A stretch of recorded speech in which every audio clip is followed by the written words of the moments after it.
Joining me always is my excellent co-host, excellent friend, Marcus Beer. And we Doing have a what now? special guest today, another excellent friend, excellent person, the incredible Paul Semmel. Say hello, Paul. Hello, Paul. Thank you. That's exactly the answer I was looking for. And our excellent co-host Raymond. What's going on Thank with you, you, my guys. friend?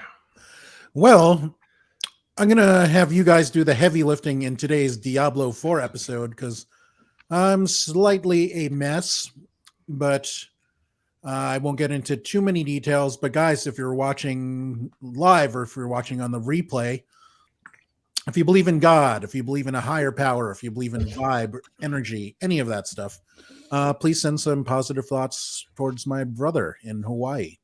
He could really use them right now. But enough about that.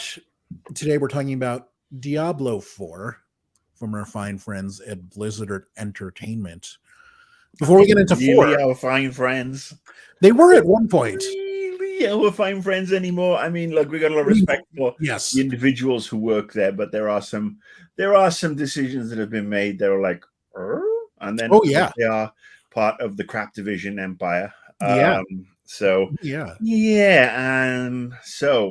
did you see that latest shit for BlizzCon and what they're going to charge for the better access for that? What? It's like $800 compared to like $300. Like I don't. What you do? You get a blowjob from Mike Moham or something? Does he cup the balls as well? Or not obviously a blowjob. I mean, whatever your oral preference, Blizzard will give it. Wait, weren't you chiding me last episode that this is a family show? This has never been a family show unless it's the Addams Family. Also, is $500 a good blowjob?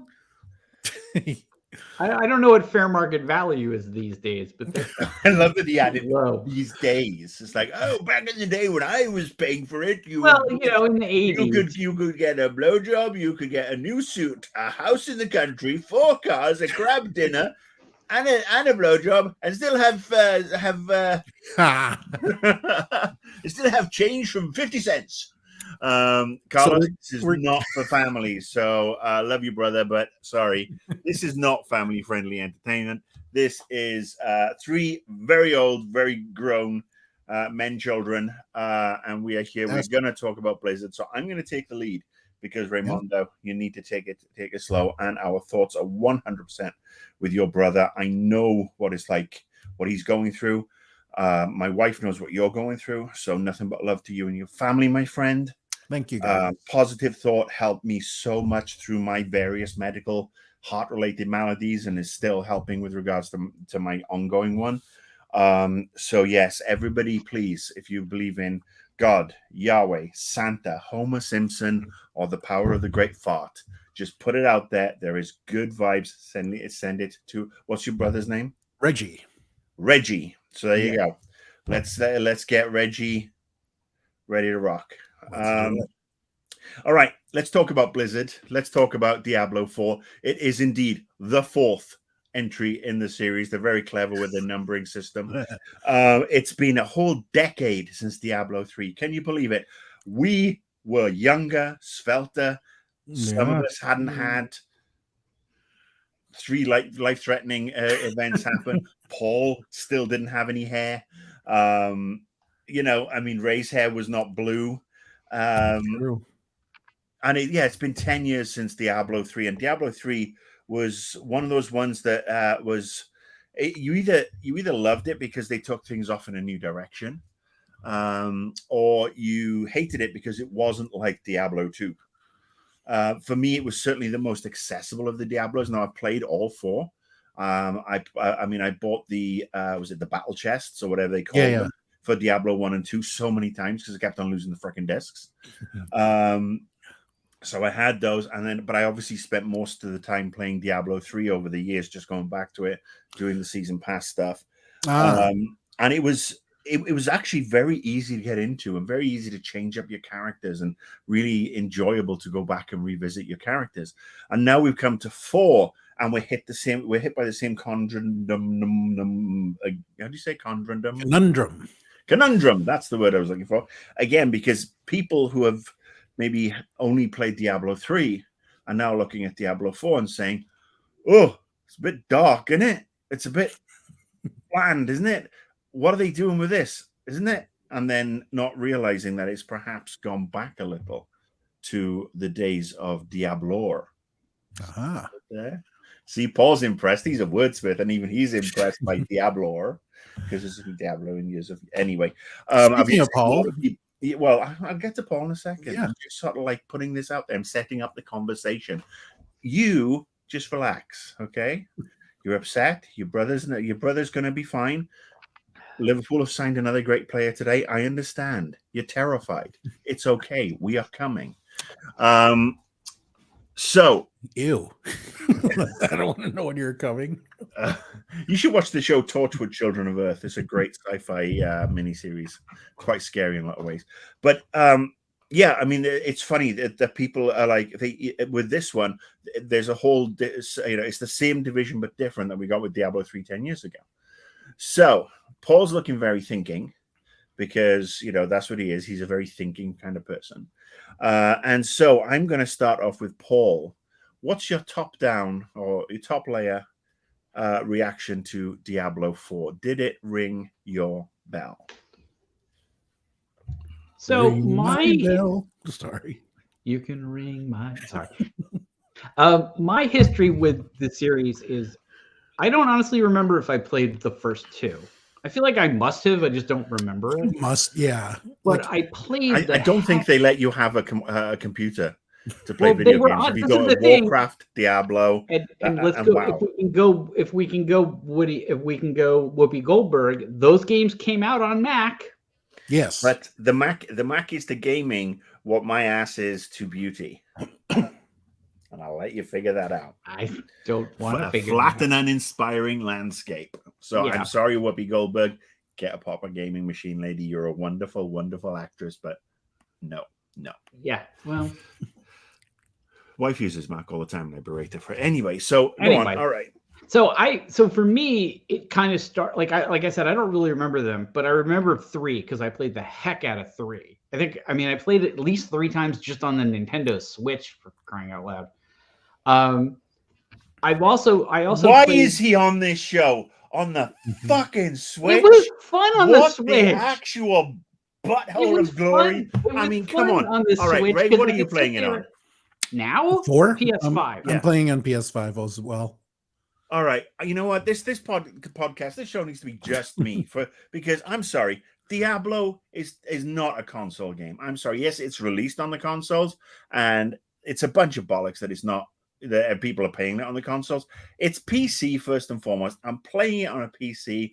That's the way it's meant to be. That's the way the purists are meant to be playing it, not on these Johnny-come-lately fly-by-night consoles, and especially not the fucking Switch. Thankfully, it's not out on the Switch, which is great. But I actually think they modified it really well for consoles. I think it actually for 3. I think but works the problem well. is you can see the modifications they've done for console because they're all over the fucking PC version. Yes, they have dumbed down the PC version exponentially because we have to look after the special people who can only play this on console. I think that's a really funny thing to say because there's things that I see in the console version and I'm like, why is that there? Oh, it's because it's a PC game. No, there's a clock in the upper right-hand corner of the screen. There's a clock. Oh, clock. Clock, as in a clock or a frame rate clock. As in a clock, not you've been on playing for 8 hours, you should take a break clock. It's 5:35 in the morning clock. Like, why? That's not in the PC version, you plum. Wait, that's not? It's not. No, it's not in the PC version, you bellend. That's even weirder. That makes it even weirder. Why is it in the console because version? Because apparently if you're on a PlayStation 5, you gotta go, I can't tell the time, I can't crack my head to look at a clock now. No, it's not. I don't even think there's an option to turn the clock off. I don't know. Maybe that's weird. That's really weird. Very, very strange. But all right, I'm personally offended that you're both playing it on PlayStation. But anyway, yeah, I played the hell out of 3.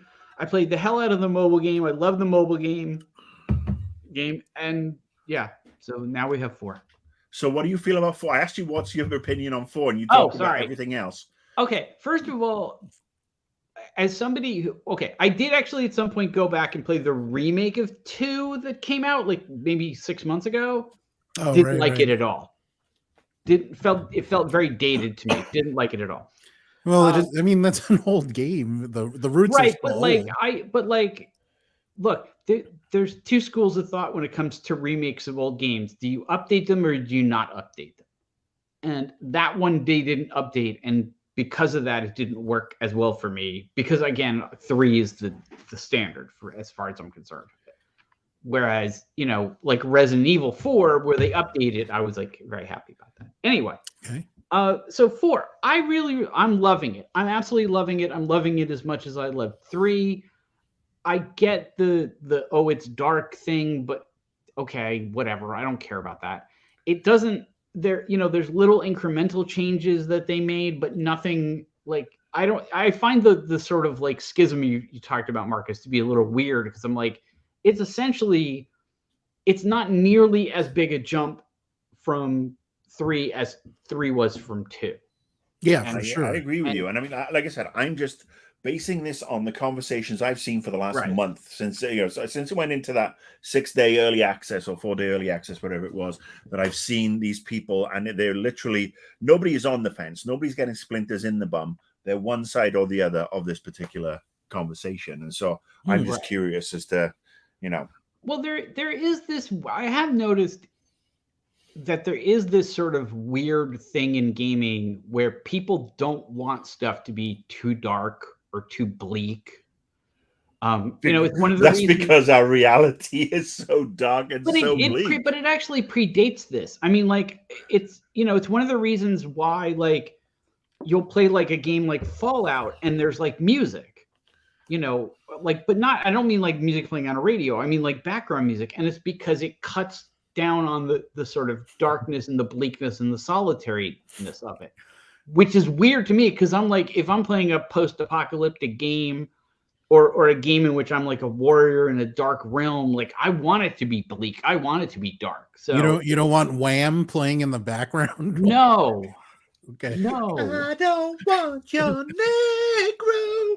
I mean, there would be something funny about that in a weird juxtaposition. If you way, could raise George Michael, that would be awesome. I'd play that. You haven't got the George Michael experience. Yeah. But there is this weird thing in our culture where people really don't like. I remember, do you guys ever see the first Pet Sematary movie? Oh my God, yes. I did, but I with don't Fred remember Gwynn. anything about it. Like okay, 2,000 years ago, wasn't it? So the end of that movie is very, very intense, except in the middle of it, there's a dumb joke. And I remember my friend Steve, who's a horror aficionado, being like, they completely ruined this.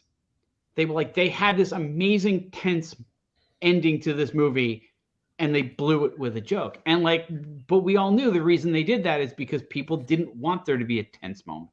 They wanted the tenseness to be undercut, and so it wasn't so bleak. So anyway, that's just me. Okay, that's valid points. Valid points. I do think the darkness thing is definitely it is noticeable, because I think it can literally come down to the color palette, because the color palette on the last one, on Diablo 3, was that little bit brighter. I mean, there was more vivid reds, especially when it came to destroying things. There was more blood, more viscera, more gore. Even on the mobile version, I think I played it on the iPad, and I think that's even a little brighter. But I take your point about the music. Then music is always such a key part of of any sort of game or movie experience or whatever. Ray, what do you think? Where are you from? Where are you about on Diablo 5 on console? Well, the Diablo I played the most was 2, just because at the time that's what a lot of my friends were playing. Would you play it on the Game Boy? No, it was all PC. Thank God for that. 3, I a lot of people had problems with the microtransactions in 3 initially. I liked it, but how Paul was just saying that it felt like a big jump from 2 to 3. It didn't capture what I loved about 2, but I enjoyed it in its own way. But I so far I'm liking 3 better than 4. I'm having fine with 4. I've been running into a lot of technical issues. You guys have both played more than me, but I've been stuck waiting for online activation and all that more than a few times. And sometimes it just makes me want to not try the game again. And, I'll go back to playing Switch with my nephew or something. But yeah, You mean like you've been having like login errors? Login errors. Getting on? Yeah. There's been login errors practically every weekend. Last weekend in particular, the one just gone, or the one a week ago, in fact, they suffered a DDoS. Yeah. And people have had, I mean, obviously, once it got out of the initial if you pre-ordered it, you got your X amount of days of access. When it went to general admission, if you will, the first week was an absolute fucking nightmare. It took... That was bad. Yeah. I didn't have any problems.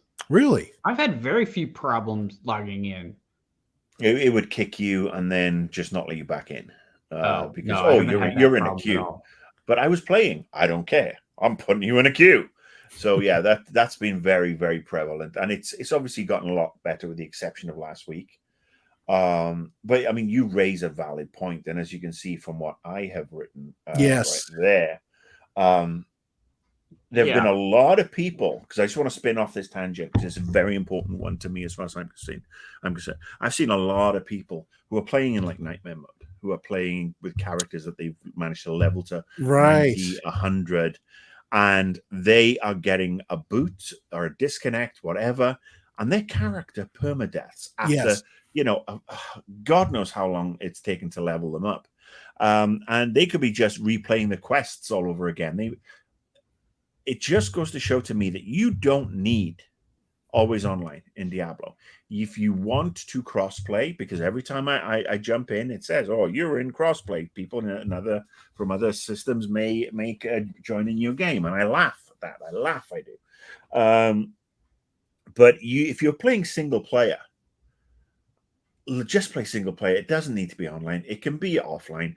If you want to click on an option to then join co-op, I'll go online while you're in there. That's great and dandy. Feel free to do it. Maybe it's a button press or whatever.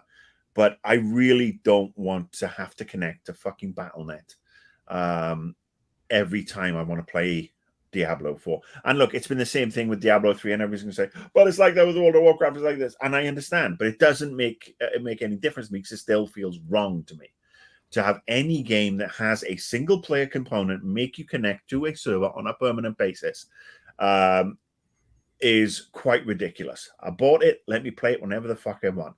What happens if Activision Blizzard go tits up tomorrow and all their servers get shut down? Every single one of their single player games are gone.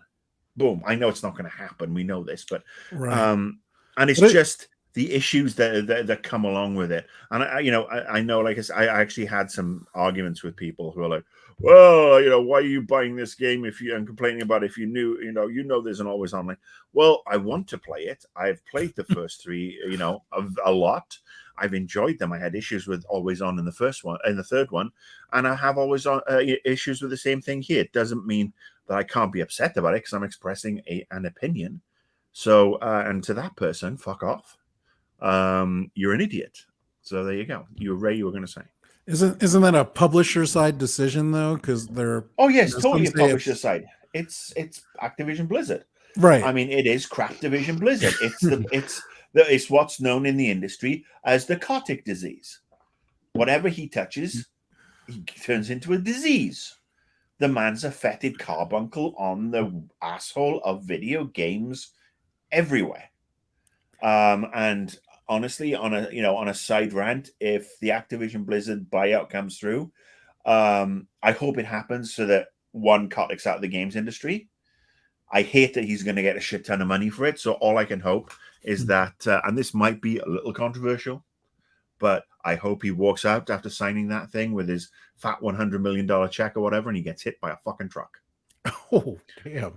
The man's been a boil on video games a pox, if you will, for the last 20 years. And it's just obscene. Obviously, I'll take that back. I don't wish him dead or anything like that, but I do wish him ill. I wish him to develop a nasty rash, and that's as far as it goes. Or Curious, maybe some bankruptcy. Have either of you met him in person? Because he actually, in one-on-one interactions, he's actually quite warm and charming, and he's a fucking douchebag. And unfortunately, I know somebody who knows him very well, and told me. I've been told stories anyway, but yes, I'm sure he's a fucking douchebag. And look, one-on-one interaction with a member of the media, it's called PR shtick. Of course, I mean, I'm sure Hitler gave great interviews. Or when Hitler had his fucking E3 mixers, he was like, "Oh, come on in, Ray, we're good. You're not Jewish, okay, but we'll be fine. Let's break open the vodka and leave your friend Paul outside." Exactly. My interactions with Hitler at E3 were just terrible. I know, he was a bit of a wanker, wasn't he? We're talking about Steve Hitler, of course, the famous UI program. Yes. Yeah. I'm not talking about anybody else. But I mean, I don't expect anyone who's made that much money for that many people to be, what we would call a good guy. Because it just he's made that much money, one for himself and two for a bunch of other people who have no right making that much money. Yeah, scumbags, all of them. I'm a socialist. E3 makes the people. Take them all down. Remember when those were a thing, guys? Anyway, all right, back to the game. And Ray, you did raise something that I want to talk about as well. Yeah. And this was one of the more disconcerting things that you buy the game, you pre-order it, you pay for perhaps the mega version, and you get your access. You boot up, and you're like, "Oh, what's this store thing?" You click on it, and you're like, "Oh, look at all those things there. How do I get the coin? Oh, I have to give you another 30, 40, 60 bucks, even though I've given you 60, 80, 100 bucks already. Doesn't even come with it. None of those the extra versions don't come with anything to let you buy a couple of suits. That again is everything that's wrong with video games. That this industry as we know it right now, this bullshit that you can't buy a game and play it day one, and it's not just Activision Blizzard. 'Tis Warner Brothers, 'tis Ubisoft, 'tis Electronic Arts, 'tis Bethesda. 'Tis a disease running through that if you see a cool suit of armor or something, or a way to style your look and you want to get it, there's no way in game to grind that and get to that thing. You have to put down more money. And if you're charging 60, 70, 80 or $100, 120, 200 in some cases, you should be ponying up some shit, or at least open a pathway for people to be able to grind for that coin. Or you can go to KFC and get the Diablo chicken sandwich. I have a heart condition. You don't have to eat it. You just have to get KFC that actually put me in the hospital in the first place. But no, I mean, again, this is again what's wrong with rampant commercialism. And okay, but I want to come to a counterpoint on this. Well, what's the point? Okay, fine. So I understand your point that especially if you buy like the special edition, they should give you a couple of silver coins so you can buy things. I don't even know what the point of them is. Your character on screen is tiny. You literally see the person when you're loading the game at first for like 2 seconds. Like who cares? They're basically if they're wearing like a purple outfit or not. They are suckers. People who are playing, but. Again, much like the EA FIFA loot boxes, people buy them. They are for fucking suckers, and you can buy them. And at the end of the day, this is part of gouging people. Kids getting mom and dad's. It's like the Apple Store purchases or the Fortnite bucks or whatever. Somebody is going to go nuts, buy a bunch of stuff, and end up in fucking debt because they're idiots, and that's the way it goes. It appeals to stupid people. It appeals to completionists, and it's a way to additionally fund it's like, oh, the money's going to fund the game. No, the money's funding the back pockets of the shareholders. We talked about this before. There is no way that the graphics team who are creating these cosmetic outfits are getting bonuses for them. They're not getting any extra money at all. They are getting, and probably, in fact, fuck all. And it's probably a case of, oh, you've done all this during the build-up. Right, you can fuck off. No, we're going to sell your stuff and you can go look for another job, because that's the way the industry's gone. And this is what's inherently wrong with the games industry. I don't know. To my mind, I don't see the point in getting even concerned with this, because it's not like every fucking game, dude. Yeah, and it's just right there in your face from day one. Matter. I mean, this is the thing. This is, it's like we've gotten past, thankfully, the thing where you can actually buy valuable things for real money. Like, it's now just all nonsense aesthetic things. In some games.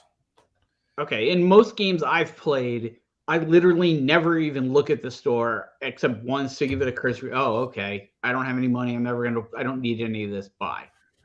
It doesn't, it's just another fucking rampant cash grab. And it's not like the cost of the games is coming down. They'll say, well, it cost us X amount of billions of dollars to make the game. Well, great. It's also the the fastest selling game in your history. You were charging, again, above and beyond what you used to charge before. How about you take the fucking shareholders out of the picture there? And also look at releasing more than one game every fucking decade. See, I understand both of your points, and I think there's validity to both your stances. I love the idea that Marcus mentioned that this would be great if it went to developer bonuses. That I'd be all for that. And I'm with Paul in that these things don't matter to me. Our friend Shane Bettenhausen, we both play Pokemon Go, and he buys stickers that you can attach to gifts you send to people. He buys the different avatar clothing, and I could not give a shit about those kinds of features in any game. It just doesn't, if there's a free avatar item or clothing, sure. But I don't care. But I understand it makes some people happy, though. And if they want to buy it, I don't begrudge them for it. Yeah, unfortunately, if it was going back into the dev team, fair enough, but it's not. That'd be awesome. I agree with that. It's going into the back pockets of the people who don't need the fucking thing. It's Phil nice Fish to see you, Alpha Wolf Slayer. It's nice to see you. I'm streaming this on my YouTube channel as well now, and on my Twitter. So thank you to everybody who's tuning in. This is what I do now with Ray. I haven't done anything on my YouTube channel in a while, but now I can actually add this stream to that one. So nice to see y'all. But you should subscribe, follow, and subscribe to the BeerPad. The BeerPad, yeah. This is what we do every week or so, or sometimes every 2 weeks. But we're talking about Diablo IV. And we're talking about I'm being my usual militant asshole self, and Paul's being his very balanced self, as is Raymond. So they're basically I'm the iceberg. They're the Titanic, but it's like two Titanics because they're kind of balancing out my icebergness. No, I'm the guy who didn't get on the Titanic because I don't care. I thought Paul would be the iceberg because he's Jewish. I had a mouthful of water when you said that. That was so worth it. We've got some bits of housekeeping. Happy Canada Day and happy July 4th weekend. You colonials. No, happy 4th of July, Independence Day to my American chums. And Canada Day. And happy Canada Day to my fellow Commonwealthers. But I will say to my American chums, when you say, haha, you are British, therefore you lost the War of Independence. How does it feel? Suck it. Welsh. And I will turn around and say to you, you beat the English. I am Welsh. The Welsh, the Scottish, and the Irish were in the pub because we didn't give a shit. Once you beat the English, we thought, you know what, we'll hang out with you a bit more. And that's why we're all over here now. So, we love you. We're here. We love most of you. We love about 80% of you. Question: 20% were fucking wackadoodle who can just go live in the fucking moon, as far as I'm concerned. Question, Marcus. Who is Phil Fish? You're not making me do this. You don't know who Phil Fish is. No. Do I not? Should I? I'm gonna Google him now. Okay, this is something I did not want to hear. I mean, this is just over a decade old. Yes. So let's not talk about that. Let's not drag that into things. And I wish the gentleman nothing but good thoughts. I hope he's well, and I hope he's happy in whatever he's doing, whether it be game development or whatever. more power to him. That's long gone. I am a different person today. I No, would like to think. When someone says he lost, I automatically thought of sports. I'm like, I don't know. This yeah, please let's not reignite this today. We will not. I wish Phil Fifth nothing but good things. I hope he's happy at whatever he's doing, and I hope he's successful. So anyway, moving on. Back to the always online thing. Yes. I had a point to make. Okay. You have Paul has a point, everybody. Welcome to the part of the show we call Paul Point. Okay. I have a counterpoint. No. I want you to point. Okay. Literally point. Okay. There you go. Paul's point, everybody. Carry on. Okay. First of all, I completely agree. There's no reason why this game has to be online all the time. And that is a pet peeve of mine, is when a game. But you know the reason, though. It's for. Well, I know yes, there's a reason financially, but I'm saying there's no gameplay reason. Yes. And it's a pet peeve of mine whenever you have a game that is made for co-op, and you could play it single player like The Division, when you can just as easily make a game single player that can also be played co-op like Borderlands. Especially given that, a game like Diablo and The Division, there's nothing in those games that screams this has to be played with other people, either narratively or gameplay-wise. That said, of all the games that are online all the time, I find that Diablo 4 makes it somewhat easier than almost all of them to get around certain things. One thing is you have difficulties, which is always something that gets sacrificed in these games. And I like that there are various difficulties for people who want more challenge or people who want less challenge. The other thing that is always a pain in the ass for me is the inability to pause. Because unlike some people, I sometimes use the restroom. I sometimes get calls from my elderly mother. I sometimes just want to take a break. But also, we are men of a certain age. We need to go to the bathroom a little more so than you youngsters. And we know we are not whizzing into a bottle of Mountain Dew. No. Even though it would improve the taste vastly. Yes. By the way, our new sponsor, Mountain Dew Piss. Yes. Oh, aspartame kills you now. Apparently, yes. The WHO has declared that, or they will declare that aspartame. You know why? It gives you cancer. And what did I drink for 10 years solid prior to my heart attack? I was having like a Diet Coke 2 or 3 times a day. I'm like, Scotch. I'm still drinking whiskey, but there is nothing. No, I mean, I'd go to work and I'd have can of Diet Coke for my breakfast, couple for lunch, and then, oh, look at me. I got cancer. And no history of it in my family. So there you go.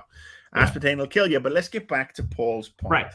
But the game does have a convenient workaround, which is that at any point, almost any point, I should say, you can hit a button and immediately transport yourself back to town and into a safe zone.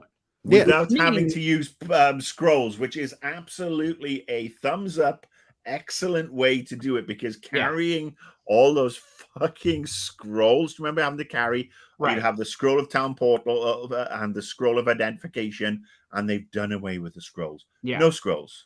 We're a scrollless environment. They're saving the trees.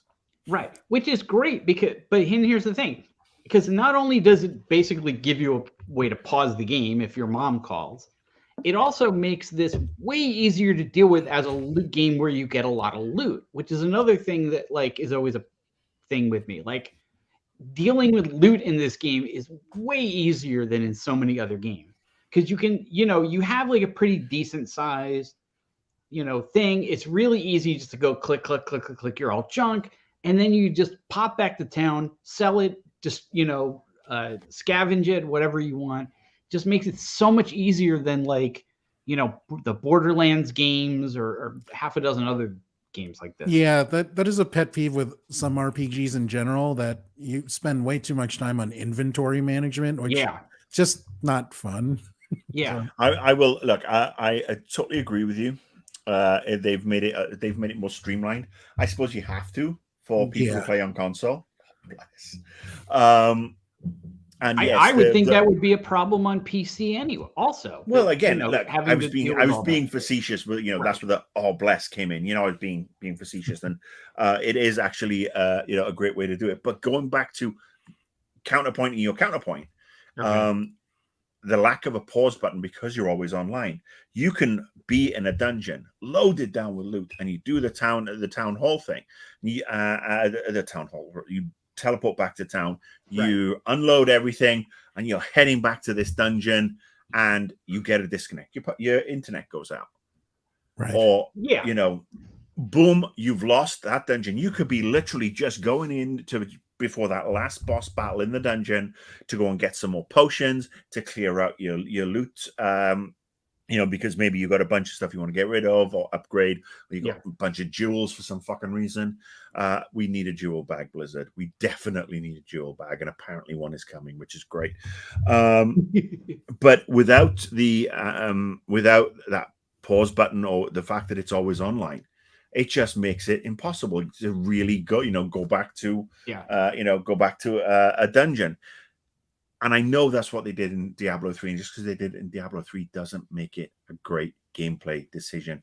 And that's why, again, I would love to see an offline mode. Now, their argument is, oh, cheaters, people will be cheating and this, that, and the other.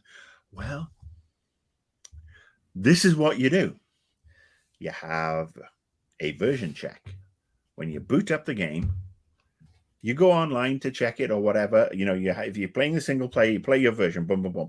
And then if you want to go online, it checks your code. It checks for trainers. It checks for X, Y, and Z. Yeah. And if you have that naughty shit in there, not only does it stop you from playing, it shuts down your account, uninstalls the game, and gives you a blue screen of death. That's hard. That's hard. Which I think would be absolutely fantastic. So I'm going to say, I haven't actually shared my thoughts on the game yet. You gentlemen have obviously provided some very interesting points. I will say, hello, King N64 1994. Nice of you to join us. Hello to all the crew who are joining from my YouTube channel. Much love to you. This is where I live now with Ray and sometimes Paul, who pops in with milk and cookies for us all. So my thoughts on Diablo 4. Yeah, let's hear it. Okay, so I bought the pre-order because I wanted that extra couple of days to crack on with it, because I knew there was going to be, a little bit of traffic jam down the line. And initially I was like, okay, this is fun. I'm playing Necro.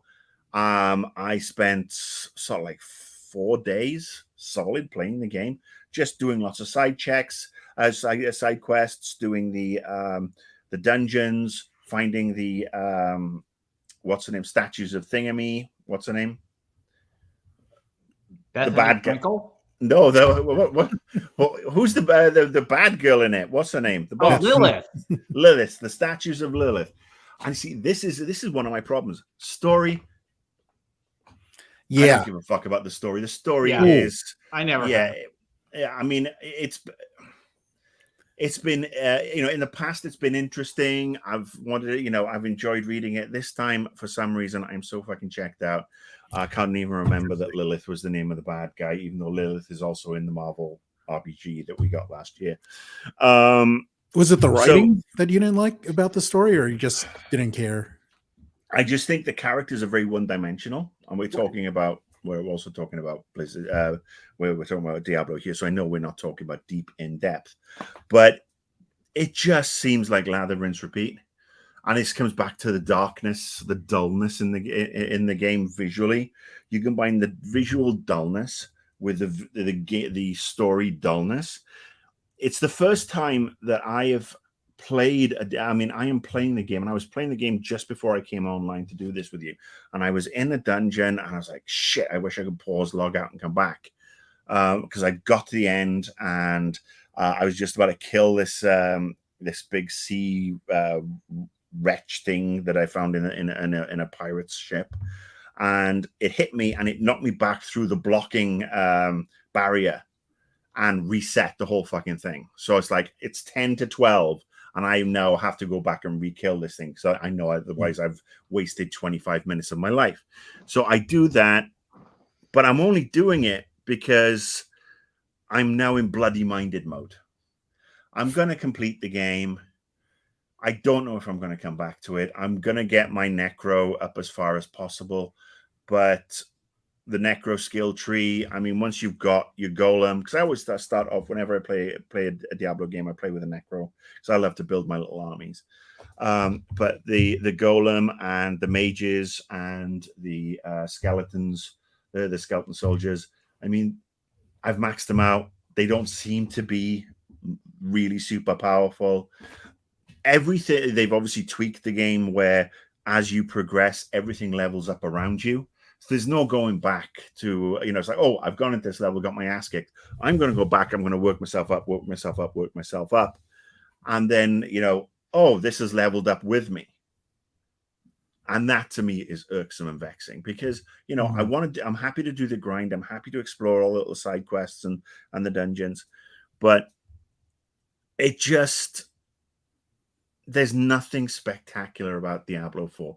It's all right. It's not awful. It's just perhaps a layer above bland. It is very repetitive, and people say, but it's Diablo. Diablo's repetitive. But it was way more enjoyable to be repetitive in the first 3 games than it is this time around for me. I'm with you. I mean, I like the ultimate powers. I like to being able to drop a whole bunch of skeletons in on bad guys. But then obviously there's no way that when I level it up, there's no way to the cooldowns don't get quicker. Which because the cooldowns are really, they're quite ridiculous on the ultimate powers, and the fact that you have to use one of the 4 1 to 4 buttons, 1 to 4 keypad, the numbers 1 to 4 on the keyboard. Because again, perhaps as a nod to making things easier for the PC people, that your ultimate power now takes the slot of something that you would have had before. And if you want to build a golem, and you have to assign that to another slot, as opposed to just building, hitting a button to build your golem and then having 4 actual attack options as a necro. You don't. You have 2. One, and then you have 1 for your ultimate power, 1 to build either a golem or your skeletons, if that's the way you want to play. And it just, this is where some of the console stuff has come in, and it's not really helped. It has dumbed it down to a lot of degrees. The inventory management, the stuff it's dropping, I go into a dungeon, and the dungeons are chintzy. They are tight when it comes to the loot nowadays. The money drops aren't what they used to be. Perhaps they want to make it more of an event when they drop something that's actually usable as a piece of kit. Because when it does, that I see that orange glow of something dropping, I'm like, finally, because I'm sick of, trying to get by on my old orange stuff because the yellow stuff is not worth upgrading. And it's obviously so expensive to do anything in the game. You want to transfer an aspect, that'll be 50,000 gold. You want to repair everything, that's 30,000 gold. You want to do this, that, and the other. It's all money that's coming out of your thing, and you're not selling as much stuff as you used to because you're breaking them down through either the aspects if they're gold, or for materials if they're yellows, blues, or even just basic bitch stuff. So generating cash is really hard. I mean, I've got a level 50 Necro now, and I've been playing for just over a month. Not every day, obviously, but I've been playing at least two to 3 nights a week. And I should be much higher up. I should be much deeper into the end game. And the other thing is, the way they've done this, the chapters feel all over the place. Do you remember in Diablo 3, you'd complete a chapter and it's like, yes, I've completed that chapter. Now I'm off to an area that's significantly different. And now I'm just doing these things hodgepodge, willy-nilly. So it's like, here's a chapter 4 and a chapter 3, and there's a chapter 2 thing here. What am I doing? I'm slowly clearing them up. And it just feels like the pacing is not great. It's not good. The fact that, I've got, I did a pre-order, so I've got an epic mount waiting for me. Or when do I get my epic mount? My horse I can run around? When I've completed chapter fucking 4. I mean, it just, It is. There's just so many decisions in a game that's taken 10 years to make that just boggle my mind. I wonder if it's just come down to decision by committee, because I know what it's like at software development teams. At some point when a game is this big, you get afraid to make a decision. So we'll go, all right, well, we're going to focus test this. So I'm putting this thing out here and we'll vote on it democratically or whatever, but I'm going to do it so I can hide in the group. I'm not going to stand head and shoulders and say we need to provide some direction here, because it just feels like Diablo by committee. Diablo 4. Too many cooks in the kitchen, you think? Possibly. Who knows? Too much pressure that this has to be the biggest thing since sliced bread. I made this comment on Twitter after I played it for about a week. Diablo 4 feels like when I played the iPad version, the mobile version, it feels like that version was the beta test for Diablo 4. There's a lot of stuff in that mobile version that's come through into the 4 version, and I enjoyed the mobile version. Don't get me wrong. I think it controls very well. For a free game, I don't have a problem with the store. I haven't bought anything in the store, but I'm playing it for free. That I don't have a problem when you drop a store from a store on day one. And I've played it several times, and I've run the bounties. I played it more than several times. I got like 4 different characters because I'm exploring all that stuff. And that to me is fun. That's not what I expect on a $60, $70, $80, $100 plus game, to play this version that feels way too similar for comfort to a free fucking game on the iPad. So it's not awful, but it, by any stretch of the imagination, is it great? The storyline's bland. The combat is just, I mean, I'm clicking, like I said, I'm clicking it now out of bloody mindedness to finish it. And on Friday, I bought a game called Dave the Diver on Steam. I think it's also on the Switch. And I wanted it because I wanted a little change from the dreariness of Diablo. And I gotta say, maybe it's because I've just gone for, it's like having, just weak ass broth for a week in the hospital as your food, to actually being given sushi or an orange or something with color and zest to it. Dave the Diver is one of the best $17.99 I've ever spent with regards to a game. It's totally batshit. It's retro looking. It's very silly in a lot of ways. You run a sushi joint. You're diving for fish. You've got all these other things. It's a mishmash of different gaming types. And it's the total palate cleanser I need after playing Diablo 4. And I never thought I'd say this about a Blizzard game. I really didn't. And I'm kind of I'm just disappointed that for the money that was paid and the hype behind it and the reviews are like, oh, 8, 9, 10s, 8, 9. It's like, oh, bro, it's great. Blah, blah. No, this game is. So are you a 7? At best, it's a 7. Okay. At best, it's a 7, because Diablo 3, way more fun. Diablo 3 had better classes, it had more variety, right. It had a more interesting storyline, it had the proper chapters. And look, it's every company's prerogative to change things up and how they want to do it, and everybody's got different visions. So question for you, Paul. Some of Marcus's complaints were that this was too console-y and dumbed down. You gave the game a 9 out of 10, if I remember correctly. Yeah. And you should check it out on paulsemmel.com. But I mean, yeah, do you like the game because it's more console-like? No, not necessarily. My experience with it seems to be very different than Marcus's. I mean, it is redundant to the same way that every video game is somewhat redundant. But I find, especially because I'm trying to find other things to do, that it makes the redundancies less so.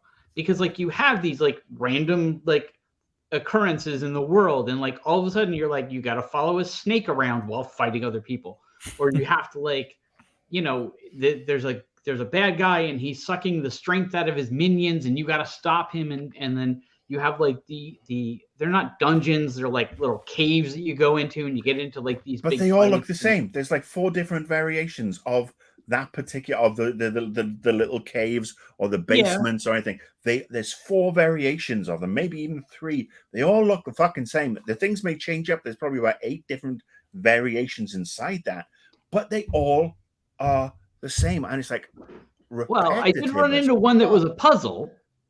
Did you run into that one? I haven't run into the puzzle one yet. Yeah, there's one that's, I don't know if there's just the one or if there's a series. I've only seen it once, where there's like, basically there's a square and there's fire pots on the 4 corners and in the 4 middles and in the middle of the thing, and you have to ignite all the fire pots. But like what it does is, like, if you do the left corner, it turns on the 2 next to it. But if someone turns it, but like if you hit a different one, it turns them off. And I'm sure that somebody was done this.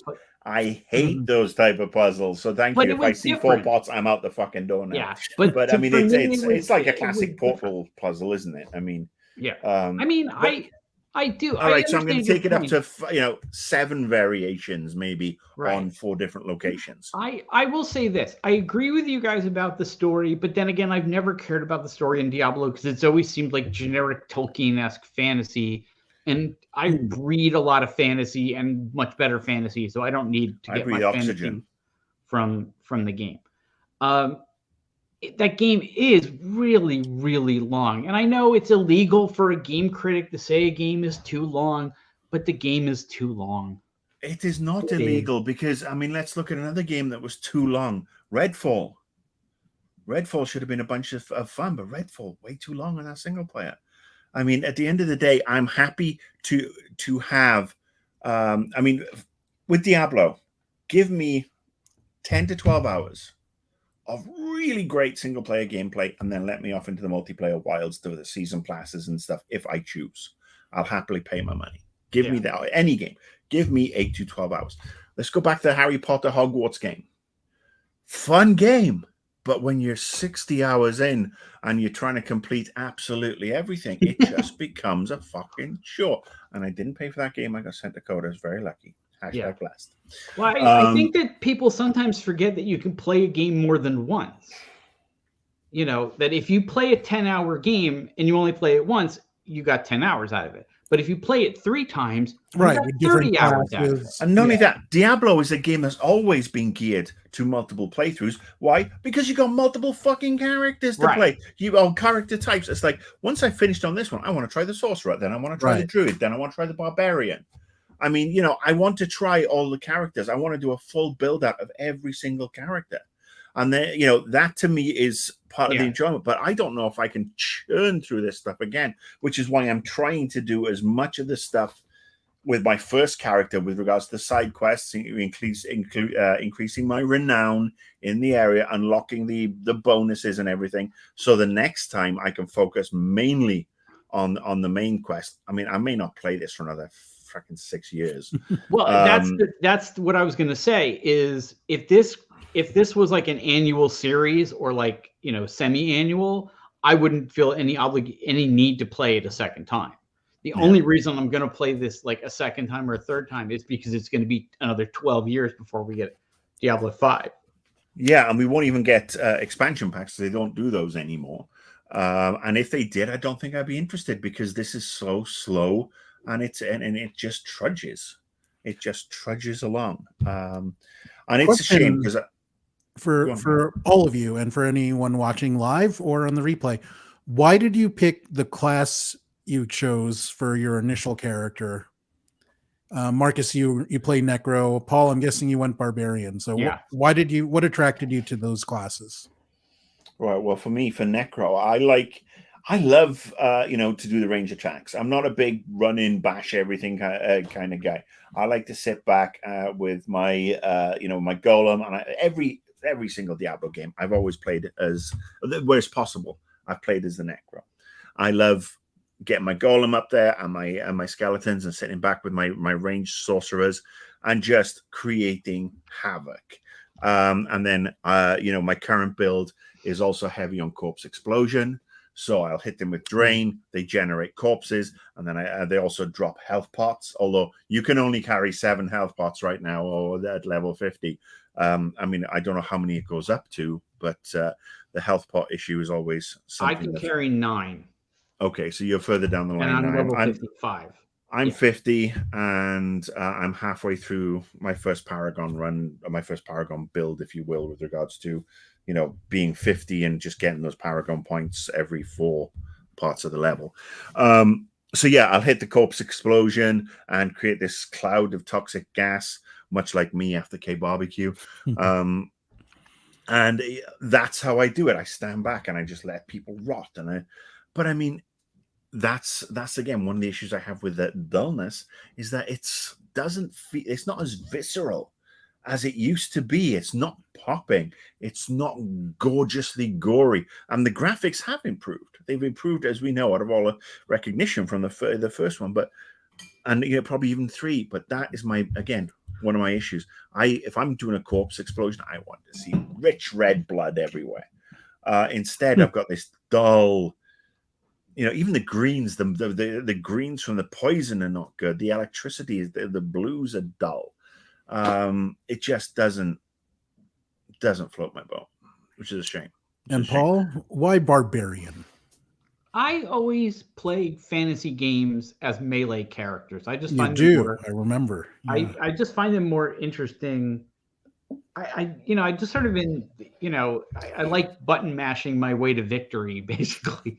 I mean, when I go and play it a second time, probably not Diablo because it'll be 5 years, but like in other games, I will sometimes go back and play a different character. I did it with Dragon Age, where I forget what the second character was, but it was definitely not the melee character.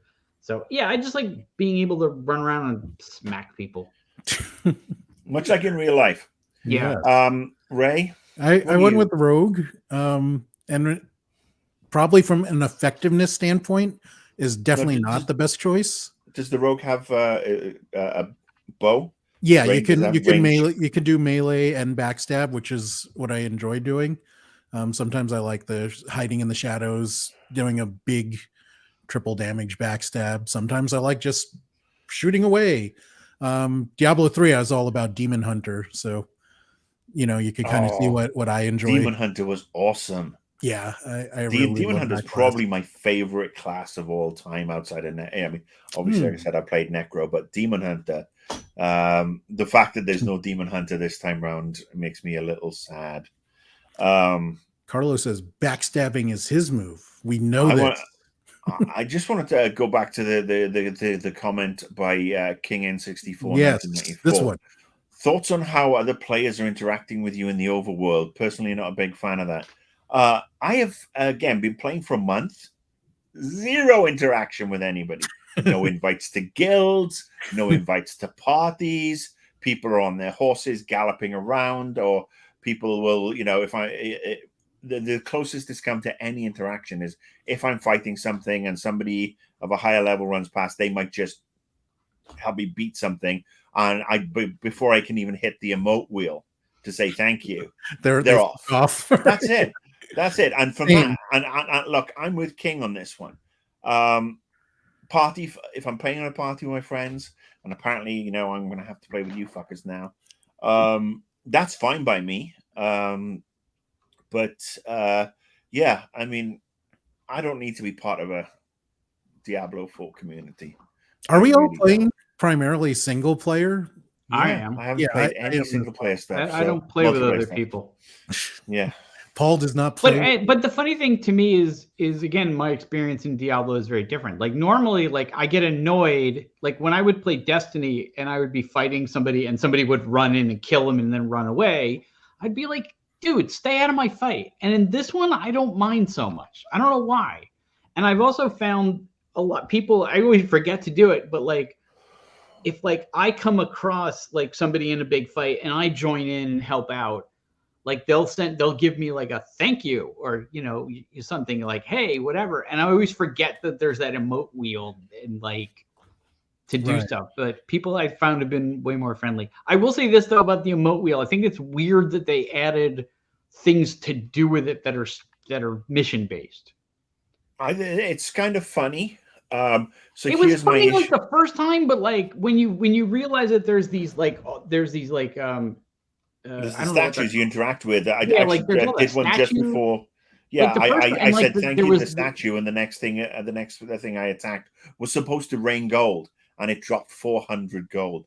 I'm like, gee, thanks. Fuck off. do you need a loan? Because I have a lot of gold. I don't know what it is. I mean, I'm struggling to hit beyond 600,000, say 600,000 gold, because again, everything yellow I've had, well, every bit of loot, I have been just recycling or stripping the aspects from it, because some of the aspects are really awesome on the legendary stuff, and I do like that. That you strip that stuff and drop it in.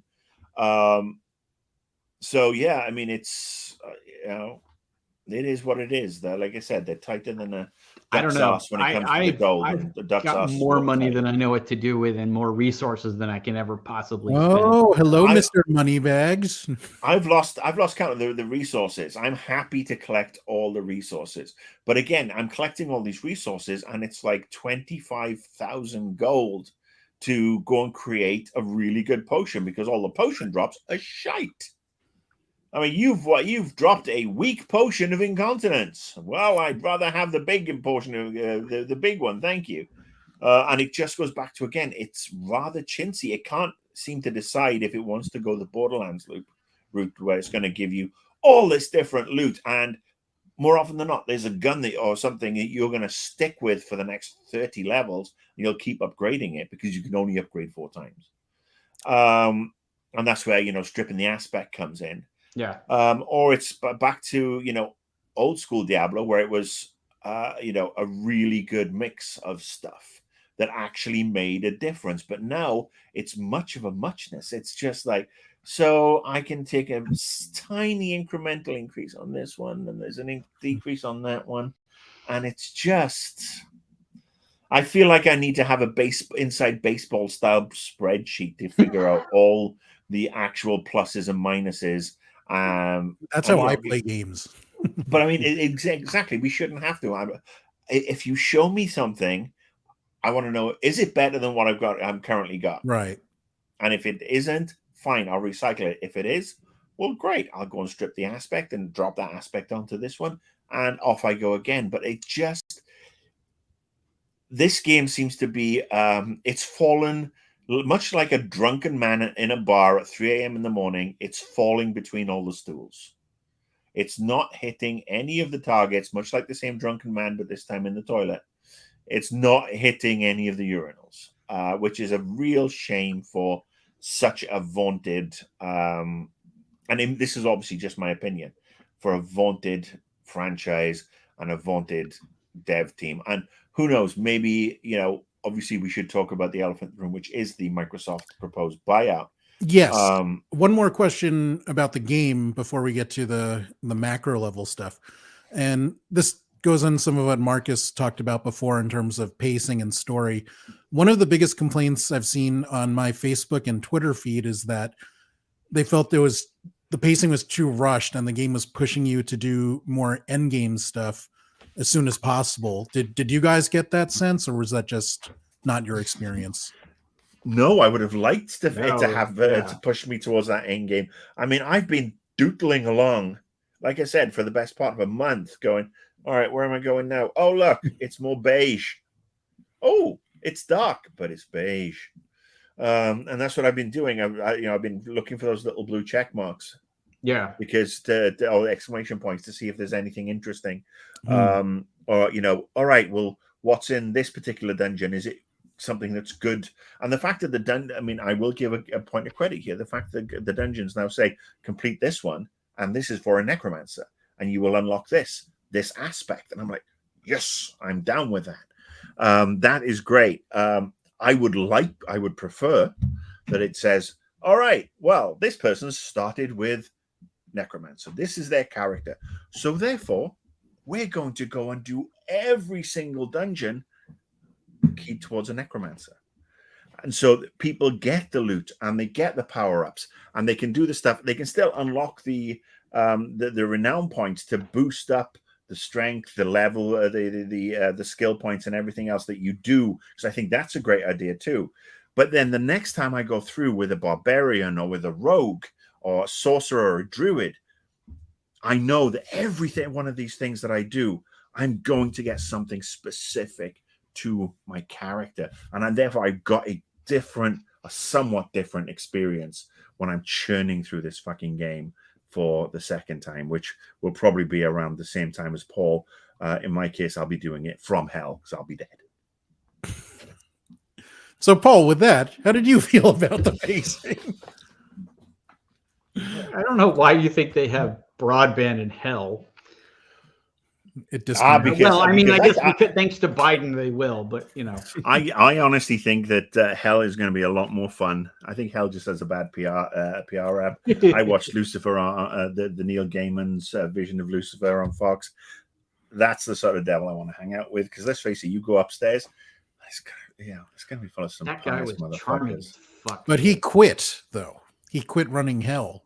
Also Welsh. Went to Los Angeles. Tom Ellis, Welshman. We all make great devils. Or Diavol. Man. Diavol is Welsh for devil. So there you go. Yeah. Well, actually, I mean, I'm gonna disagree with that one, considering the amount of mediocre loot that's dropping and how much I have to turn into various other aspects. Yeah. I'm happy with one square. I am so happy. I still would be happier if we could have a loot, a jewel bag or a jewel sack to make you two snigger one more time. Sack for your jewels. A sack for my jewels. I want to keep my big shiny jewels in there. I do miss having a fucking sidekick to send back to town. Because that would be great. It's like, I'm going to give you all this crap and off you go. So yeah. Marcus mentioned the big possible Microsoft acquisition, but before that, I mean, there was a time pre-Activision where for a lot of gamers, Blizzard was the best publisher. The games were phenomenal. They treated the gamers phenomenally well, and many would say that is not the case anymore since the Activision acquisition. As somebody who worked at Vivendi, when it was Vivendi Games, which was which I was a part of, with the legends that were Matt Frary and Pete Wannett and Greg Goodrich and a bunch of other people, and then our sister company was Blizzard, and we were never together, even though they would always end up with probably slightly more of our booth at E3 because they were who they were, but we were never allowed to reach out to the PR team, especially as this PR team, to say, "Oh, can we do something together? We're going to do this. Do you want to buy in, or do you want to give me a World of Warcraft code to let me play and not have to pay for?" I had to pay $14.95 for my own World of Warcraft account the entire time I worked at Vivendi. $14.95 a month, which was just cruel. But I did just find all my unopened collector's editions, because there was a wonderful person who worked at Vivendi, Angelina Coley, not to be confused with Jolie, who made sure that I got a collector's edition every time, and it was all them still shrink wrapped, perfect condition. And I just recently found them when we cleared out our garage. So, how did you feel about Blizzard then, and how has that changed? You're right. I mean, they had great stuff. I mean, they had 3-4 franchises. They had WoW, they had Warcraft, which was different. They had StarCraft, and then they had Diablo. Those were the 4 franchises. And obviously StarCraft has sort of like dropped by the wayside. Warcraft has dropped by the wayside. World of Warcraft is just, I mean, again, that game is now 15, 16, 17 years old. Right. Who knows, maybe even 20 years old. We haven't seen a sequel. Diablo is taking 10 years to get updated. StarCraft Ghosts never saw the light of day.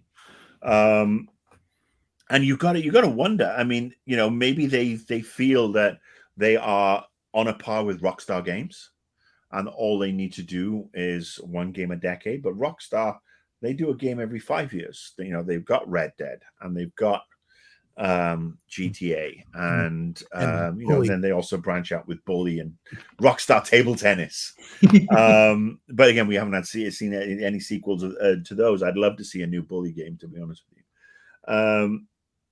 But yeah, I don't know what's going on. I mean, this is a game that doesn't feel like 10 years in the making.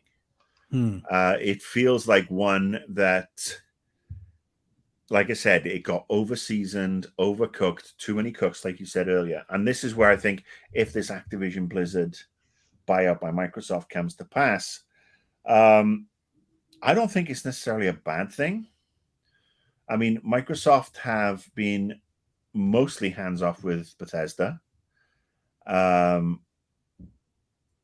It'll be interesting to see how that would happen with Blizzard, and would they actually, because Microsoft need the content. We know Microsoft need the content. Would it be a smart move? Would they give Blizzard, the kick up the ass it needs? Would they lose all the talent? Is the talent even still there? Would they help bring in some new talent to help streamline and revitalize the studio? Because it feels like Blizzard feels like Paul McCartney right now, where hit after hit with the Beatles, went solo, did Wings, hit after hit after hit, had a banging 80s, early 90s, bunch of stuff, some dubious, duets like Ebony and Ivory, for God's sake. That's better than the now Michael Jackson one. But then it's become a case of just churning out the same or slight variations on a theme. It's like it's okay, but it's not something you can really, you really want to cross the road to watch, listen to, or play. I mean, I miss the thrill of booting up Diablo. Diablo 3 was a thrill when I first bought it, and when I got through the entire thing, it was a thrill because it was so bright in certain places, dark in the other places, and that counterbalance made things pop, and it was so gory. The music was great, the characters were varied, and now it just... Right. You use the term kick in the ass for Blizzard, but I think it's the opposite. I think what they need is more freedom. To have less hands-on. So you think this is you think this is Activision, the Activision greasy fingers? That's the only change I can see over time as what I consider Blizzard a declining Blizzard. Not that it's a bad publisher. Obviously, they're still tremendously successful, but prior to Activision, you may have a point there, because at the end of the day, Activision has gone from making a bunch of really cool stuff. I mean, let's not forget they were one of the first to market with the toy stuff in Skylander, right? And they had a bunch of stuff. When they Tony Hawk, merged with Vivendi, there was games that were still put out there. Prototype, what's it? Crash Bandicoot, and to see all that they do now is Call of Duty. Every year. I mean, it really is quite depressing. So maybe it is that, Blizzard, you're going to be just like us now. Only you're going to take 10 years to do a game. Right. While we, in that 10-year period, we're going to churn out 10 different variations on Call of Duty. Which is, it's sad. It is sad. And I understand it costs a lot more to make a video game than ever. And we've just been through a global pandemic. But if you stop giving less money to the shareholders and start pumping it more into innovation, into game designers, into varied teams, make the smaller projects. I mean, why aren't Activision, EA, and a bunch of others finding out people like, the crew that did Dave the Diver and pulling that on board and sticking that out? Why aren't they getting into this market? It goes back to almost like the music biz. And Paul, you'll know this is a big music fan. I know Ray, you are too, but I'm just the whole A&R days of signing the indie bands, putting a bit of money behind them, and making them explode. There is just everybody's just playing it so fucking safe in games, except for the indie devs, and that's why, like I said, Dave the Diver is way more fun, and it cost me less than 1/5 of what Diablo has.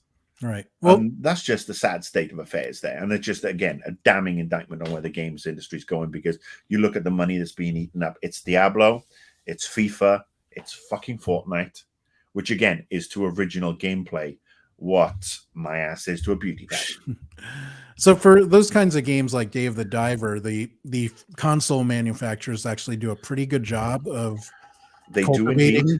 So I think Sony was the forerunner in that, followed by Microsoft. Our friend Chris Charla has done a wonderful job there, and Nintendo's Games Pass has been really good for it. Yeah, it has. Games Pass is really good for picking up some of that stuff. Fair dues. What's the vampire game that won Game of the Year? And it's just right. Yeah. But again, that was a great game. I first played it on Games Pass. Played it bits, loved it. But like, I mean, Nobody Saves the World. Hades, yeah, that's another. I mean, that was another great one. And so it's funny that the top 5 companies, if you will, of third party have just seemed to have lost the plot to a certain degree. They're not taking chances. They're not prepared to put everything, or put money into, cool new ventures. And I mean, we've got this chance now after the pandemic where you don't need to have $100 million campuses everywhere. Right. People are working from home. Let them work from home. Pull in the indies. Let them work from home. Bring on, you look at the work Devolver's still doing. Devolver Digital. Their stuff, they get behind every single game. Some of it's utter tosh. A lot of it's really fun and silly. And I think, again, these companies are like, because if it's not going to make, $200 million profit, we're not interested. I think you're missing the essence of what really games are about and what games can be. It's not about fucking loot boxes. It's not about cosmetics. It's not about having to create a new character every time a season pass starts. Sure, but I mean, Bobby's job is to maximize shareholder value, and like I said before, fuck the shareholders. This is why we have the biggest disparity between the top 1% and anybody else below that. I mean, anybody in the middle working class, I mean, you are fucked because of the likes of this. This is rampant capitalism, and it's destroying how we consume the things that we can enjoy. Sure. And it's just bullshit. Well, we could be doing so much better as an industry. They've also just forgotten that, like, every big game had a first game, was an original game. You wouldn't have Call of Duty, whatever the hell the new one is, without the first Call of Duty. Yeah. I don't even know which version of Call of Duty they're on now. What is it? Modern Warfare 36? Yeah. But I mean, they've taken the it's basically the Marvel and Disney way of looking at things now. Everything either has to be a remake, a live action remake, or we've got these phases, and it's like, Iron Man was a breath of fresh air, and phase 1 through 4 of the Marvel movies, we've had this discussion. They were great. They were varied. Yes, they plugged into a bigger theme. They culminated in Endgame, and that was fantastic. And then since then. But Paul, let's get your thoughts on what Blizzard was, how Activision changed them, and whether getting acquired by Microsoft would be better or worse, in your opinion. I think getting acquired by Microsoft would be better, because it is not a secret that Activision and Blizzard don't get along. That Blizzard has resented certain things that Activision have forced upon them.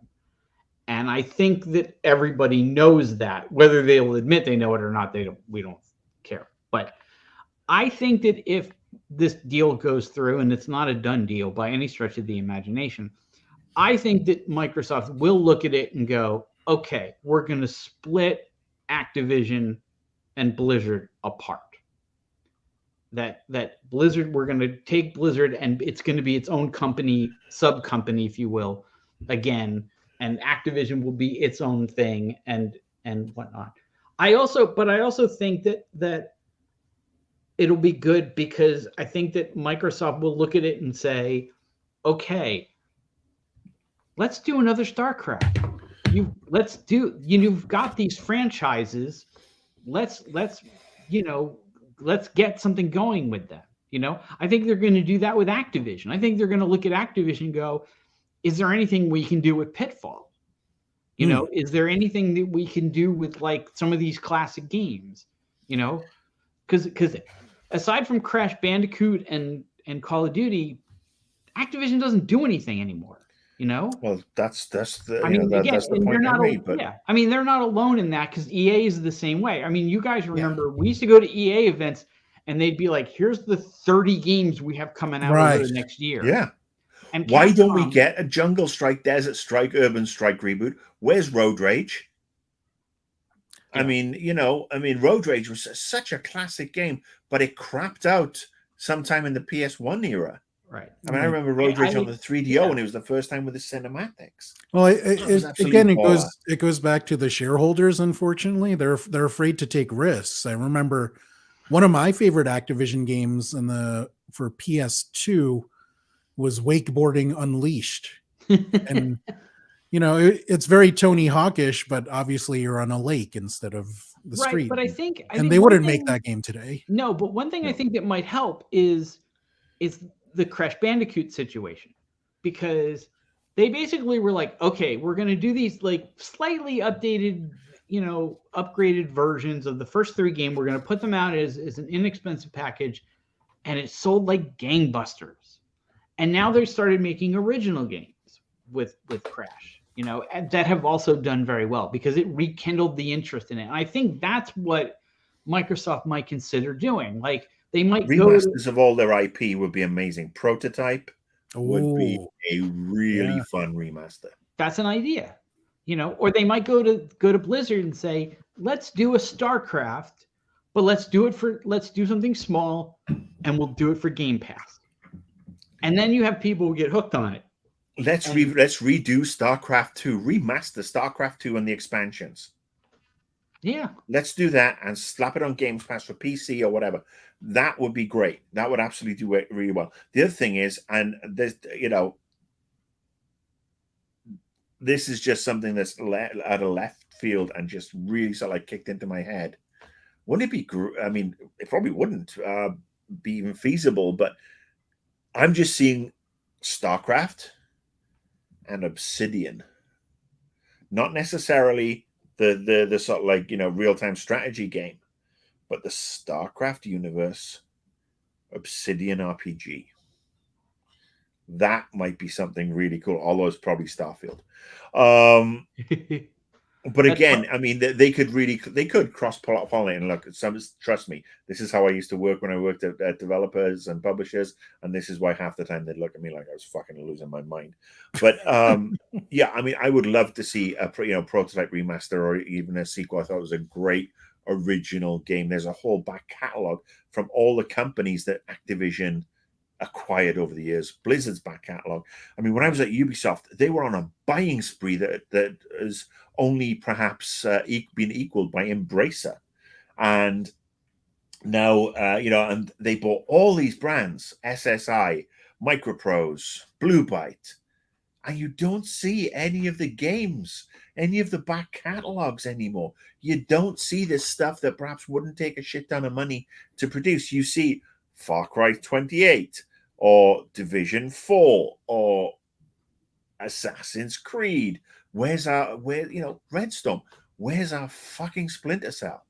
Why aren't we getting to see these games that and they could all stand to be remastered. Right. A Splinter Cell remaster of every Splinter Cell game up on Games Pass or for $99.99. Boom. Take my money.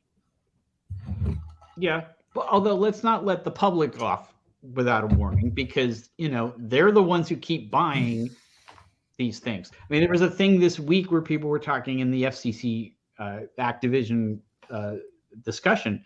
Apparently, there are people who only buy consoles to play Call of Duty. That's literally all they play. But that's not the vast majority. That's not even if that's 50% of gamers.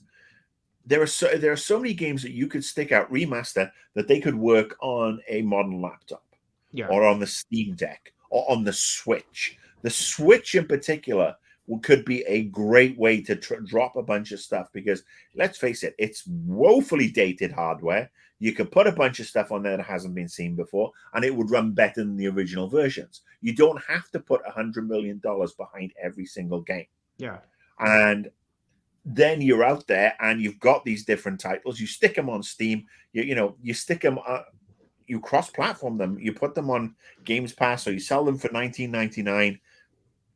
You could have, generate the revenue, because you don't have to make as much money to make back the revenue. Well, I think the financial success of Resident Evil 4 is going to help things a bit. I think the commercial and the critical success of that game. The same thing with Dead Space, I think, is going to help. This person just mentioned the Metal Gear Solid. There's a lot of excitement for that. If they do it well, I think that could help. There is an audience out there for it, especially there's a bunch of people who weren't even born when the first couple of Metal Gear games came out, and now they're excited for it. Ditto Resident Evil. We've seen the remakes coming through. The KOTOR remakes. Why don't we have a KOTOR 3? Where's that? That would be fantastic. Knights of the Old Republic, the Old Republic RPG. We've talked about this before. Where's the sequel to that?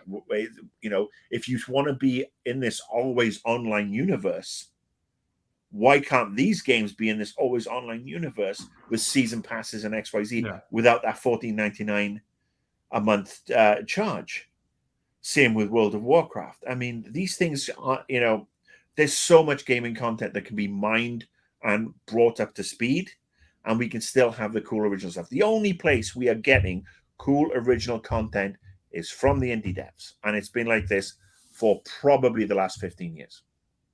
I agree, but I like Paul's point about let's not let the gamers off the hook, because people aren't buying those. Know what they want until they are shown what's cool, and this is the problem. Well, they do know what they want, because look at what they're buying. Yeah, but the media doesn't exist in the way it used to, where you'd see people like Paul or yourself writing about cool games, or me doing the video stuff. And like, this is a little bit out of left field. You'd enjoy it. You see game trailers or IGN. Now all they do is churn out the same stuff, because the media has been stripped bare by the shareholders yet again, and evolution of TikTok and Instagram and the fucking influencer has basically devolved everything to the lowest hanging fruit. We have become a Walmart society. We have, where it's really depressing, because the music, music has gotten a little better, because again, it did a lot of good things. Well, discovery is different for music. Yeah, the discovery is different. But at the end of the day, I am so the fact that some fucking games influencers just signed $100 million deal to stream with something called Kick. Yeah.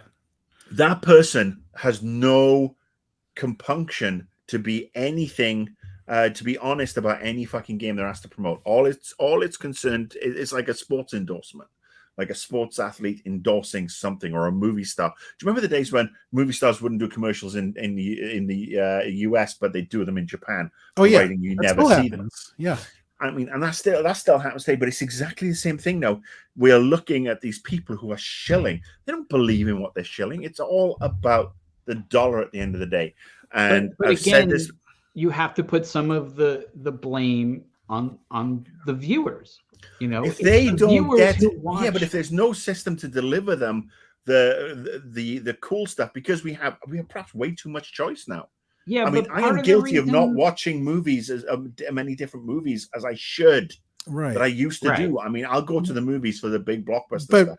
At the same time, we're talking about Diablo 4, where why don't we pick like 3? Why don't each of us pick like an indie game for an episode or something, and give those kind of developers and publishers a spotlight?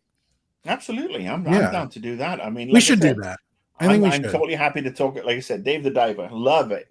I think it's super fun for $17.99. Can't go wrong. When you first said the name of the game with your accent, I thought it was Day of Godiva. I'm like, do we eat chocolates the whole game? I'm like, chocolate. I'm down with this. Like, but yeah, I mean, we need to educate each other. But I mean, obviously, we have. I don't think anybody has. Yeah, Marcus hates Nintendo. Carlos, oh, that's that you fucking should know Zelda. that. Look, I am happy that people are loving Zelda, and but again, this is a prime issue. This is an example of what Paul just said, where the gaming public is culpable. Because at the end of the day, if you own a Switch, you will buy every iteration of Mario, every iteration of Zelda, every iteration of Mario Kart, Smash Brothers, and Metroid that come out for that fucking console. And the Nintendo fan is just as culpable as the PlayStation and Xbox fans who only play Modern Warfare or Call of Duty. And I will dare, sir. Yeah. I will dare, because at the end of the day, people are like, "Oh, this is the greatest game ever," and blah blah blah. And I will disagree. I will disagree without even playing it, because I know that it's got performance issues down to the hardware. It's running. Hey, it happens to every guy. Oh, for those kind of performance. Hey, you're talking to somebody who's on testosterone deprivation. I mean, I've had performance issues for the last 4 years. But my point is that this game, if it wasn't Zelda and wasn't Nintendo, would get raked over its performance issues, the lag, the jagginess, the frame rate dropping, because it's on an obsolete piece of tech when you compare it to what's out there right now. I mean, it's like, comparing the Game Boy to the PS3. That's, these things evolve, the tech evolves, and Nintendo will be dropping their latest and greatest, and at some point. But every single gamer should try and sit outside their wheelhouse and just try and buy one thing outside your wheelhouse a year. That would be my challenge to you. Yeah, play something, whether it be on Xbox Game Pass, PC Game Pass, the PlayStation equivalent, or I don't know if Nintendo even does anything like it, because, like I said, I haven't fired up my Switch in so long. I've probably got 3 months worth of. We'll do our part too. We'll all pick a small developer game and talk about it on this show. And give those guys this. Look, it doesn't have to be a small developer game. It can be a mid-size. It can be whatever. I mean, we can actually go in and critique something like the last Saints Row game. How much money was spaffed onto that to ruin a perfectly fun mid-size franchise? Yeah. I mean, I find myself wishing that the games industry and also the film industry kind of had the attitude that the book publishing industry has a lot of times, which is they publish, things like Stephen King and James Patterson because they know that it's going to make a lot of money. Right. And then they set some of that money aside to publish little things, like Sean Foster. That guy's awesome. John Foster. Jay Foster. They'll basically, not that it doesn't really pan out this way, but they'll publish like a Call of Duty so they can then do this game that Marcus likes, Bob the Builder. Dave the Diver. Yeah. Dave the Diver. I mean, he even looks like me, but with slightly better coloring in his beard. Right. I wish that's what I wish that they were doing. Like, I wish, it'd be cool if Activision was like, okay, every year Call of Duty, we're going to make $1 gazillion. And so we're also going to put out 3 little fun games they won't come out physically. They'll only come out digitally, and they're $10 and blah, blah, blah. And there we go.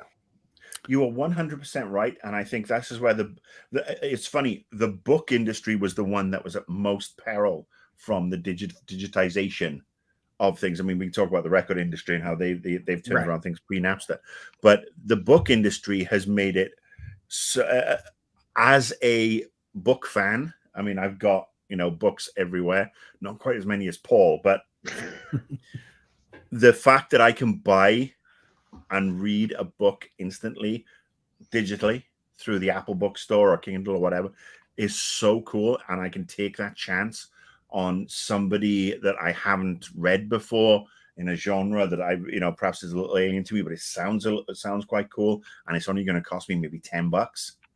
or even lower if it's on sale. Even lower. I mean, it's the price of 2 lattes and a sausage sandwich. Jim asks, "What is the schedule of this podcast moving forward?" That's a very good question, Jim. The answer is whenever we damn feel like. I mean, mostly Sundays a lot. Yeah, mostly Sundays at noon Pacific Standard Time, because this is what we do. This we're all busy men, and we have so many commitments. No, and look, sometimes we'll talk about games, sometimes we'll talk about movies, sometimes we'll talk about soccer. We will have our transfer window roundup come August 31st. But if you follow us on Twitter, you will get or Facebook or YouTube, you will get a notification. Yeah, and also just follow these guys as well as I'm guessing you already follow me, Jim, because I think you came through from my YouTube channel. So thank you. And again, so good to see everybody from my YouTube channel. Yeah. But yeah, follow us all and tag us, share us, suggest topics for us. I mean, we haven't talked about books. Maybe we'll do a book podcast at some point. Maybe we'll do a TV show one where we need to talk about Star Trek Strange New Worlds, because I haven't started season 2 yet, because I wanted to build a 3 or 4 episode buffer. We did Ted Lasso, and that was something that was really we did The Mandalorian with Paul. We did The Mandalorian. We haven't even touched Secret Invasion yet. Real quick, week, how do you guys feel about the first 2 episodes? I don't know. Ask me next week after episode 3. I think next maybe. We should do this when it's only 6 episodes in it. Yeah. So I think we should probably watch the entire block and then go through it and let it tell. We should. I agree with that. It doesn't seem like an episode to episode kind of. Yes. But I think next week we will be talking about everybody's favorite geriatric with a whip. And no, I'm not talking about Ray.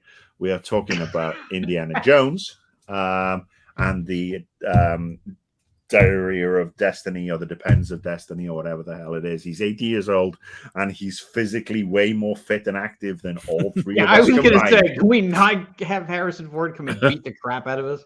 No, I think Harrison Ford, he could. I mean, he's 80. He takes his shirt off in a movie. He looks great. I mean, I take my shirt off.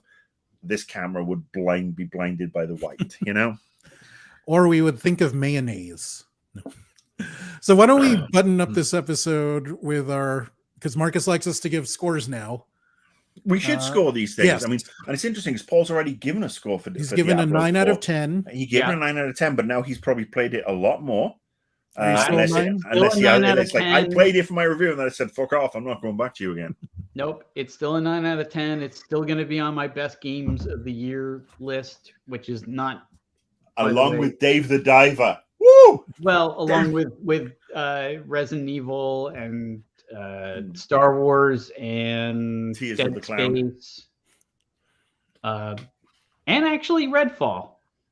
Oddly enough, I think Redfall is like it's not properly on the list. It's like I can't think of that term. Honorable mention.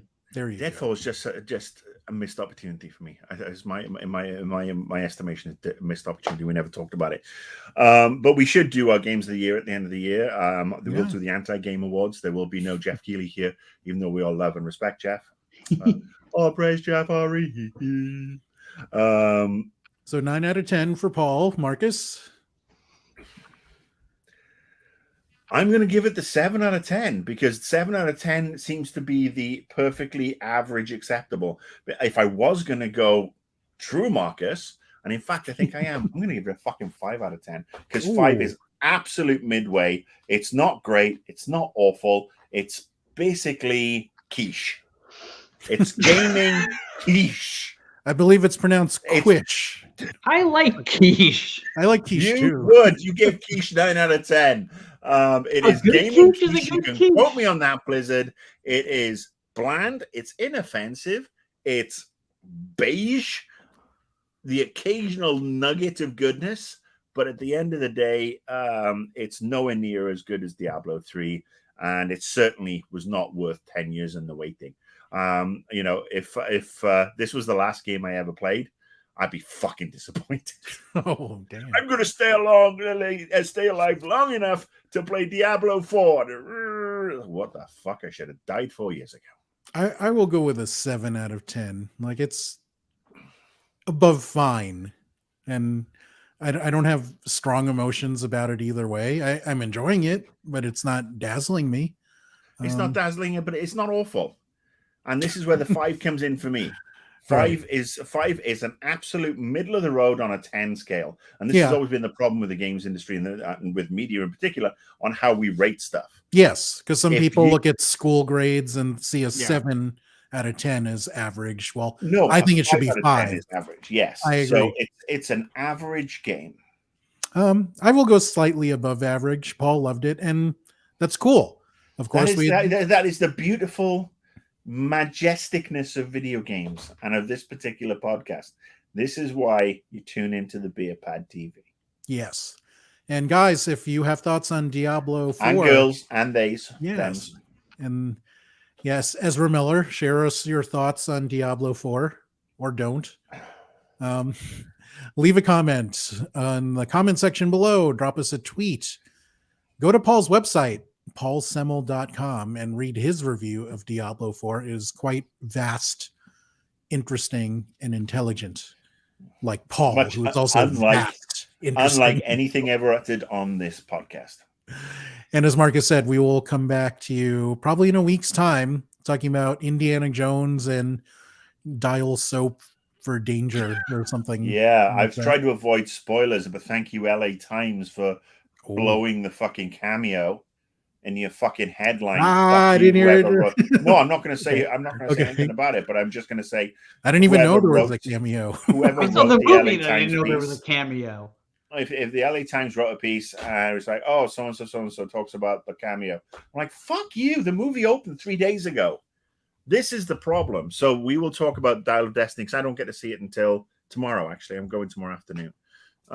Because tickets were sold out this weekend. I'm glad to see the old white man doing well because obviously that's what this world needs more of: old white people making lots of money. No, and guys, highly recommend Past Lives. See Past Lives. It's my favorite movie this year so far. Probably will be my movie of the year. I did watch the Jennifer Lawrence No Hard Feelings. My wife and I went to see the R-rated comedy, and I gotta say, I do love the R-rated comedy. It was funny. She's brilliant in it. So's her co-star. It's totally silly.